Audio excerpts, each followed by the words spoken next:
ನಮಸ್ಕಾರ ಸ್ನೇಹಿತರೆ, ಇಂದಿನ ಈ ವಿಡಿಯೋದಲ್ಲಿ ನಾನು ನಿಮಗೆ ನಿಮ್ಮ ಮಕ್ಕಳ ಸ್ಮರಣ ಶಕ್ತಿ, ಏಕಾಗ್ರತೆ ಮತ್ತು ಆತ್ಮವಿಶ್ವಾಸವನ್ನು ಹೆಚ್ಚಿಸುವ ಒಂದು ದಿವ್ಯ ಮಂತ್ರವನ್ನು ಪರಿಚಯ ಮಾಡಿಕೊಡುತ್ತಿದ್ದೇನೆ. ಈ ಮಂತ್ರವನ್ನು ಪ್ರತಿದಿನ 5 ನಿಮಿಷ ಜಪ ಮಾಡಿದರೆ ಮಕ್ಕಳ ಓದಿನಲ್ಲಿ ಅದ್ಭುತ ಬದಲಾವಣೆ ಕಾಣಬಹುದು. ವಿಡಿಯೋವನ್ನು ಸಂಪೂರ್ಣ ನೋಡಿ, ಕೊನೆಯಲ್ಲಿ ನಾನು ಹೇಳುವ ಸರಳ ವಿಧಾನವನ್ನು ತಪ್ಪದೇ ಅನುಸರಿಸಿ. ಮಕ್ಕಳ ಓದಿನ ಸಮಸ್ಯೆ ಬಗ್ಗೆ ಇಂದಿನ ದಿನಗಳಲ್ಲಿ ಅನೇಕ ಪೋಷಕರು ಹೇಳುತ್ತಾರೆ, ನಮ್ಮ ಮಕ್ಕಳು ಓದುತ್ತಾರೆ, ಆದರೆ ನೆನಪಿನಲ್ಲಿ ಉಳಿಯಲ್ಲ, ಪರೀಕ್ಷೆ ಸಮಯದಲ್ಲಿ ಭಯ ಆಗುತ್ತದೆ, ಏಕಾಗ್ರತೆ ಕಡಿಮೆ. ಇವೆಲ್ಲ ಸಮಸ್ಯೆಗಳಿಗೆ ನಮ್ಮ ಭಾರತೀಯ ಸಂಸ್ಕೃತಿಯಲ್ಲಿ ಒಂದು ಅದ್ಭುತ ಪರಿಹಾರ ಇದೆ. ಅದೇ ಸರಸ್ವತಿ ದೇವಿಯ ಸ್ಮರಣ ಮಂತ್ರ.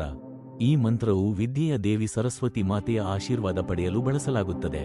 ಇದು ಮಕ್ಕಳ ಮನಸ್ಸನ್ನು ಶಾಂತಗೊಳಿಸಿ ನೆನಪಿನ ಶಕ್ತಿಯನ್ನು ಹೆಚ್ಚಿಸಲು ಸಹಾಯ ಮಾಡುತ್ತದೆ. ಮಂತ್ರ ಹೀಗಿದೆ: ಓಂ ಐಂ ಸರಸ್ವತ್ಯೈ ನಮಃ. ಈ ಮಂತ್ರವನ್ನು ಕೇಳಿದರೂ ಜಪ ಮಾಡಿದರೂ ಮನಸ್ಸಿನಲ್ಲಿ ಶಾಂತಿ ಮತ್ತು ಏಕಾಗ್ರತೆ ಬರುತ್ತದೆ.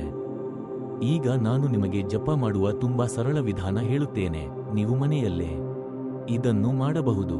ಬೆಳಿಗ್ಗೆ ಅಥವಾ ಸಂಜೆ ಮಕ್ಕಳನ್ನು ಪೂರ್ವ ದಿಕ್ಕಿಗೆ ಮುಖ ಮಾಡಿಸಿ ಕುಳ್ಳಿರಿಸಿ ಒಂದು ಸಣ್ಣ ದೀಪ ಹಚ್ಚಿ ಸರಸ್ವತಿ ದೇವಿಯನ್ನು ನೆನೆಸಿ ಈ ಮಂತ್ರವನ್ನು 21 ಬಾರಿ ಅಥವಾ 108 ಬಾರಿ ಜಪ ಮಾಡಿಸಿ.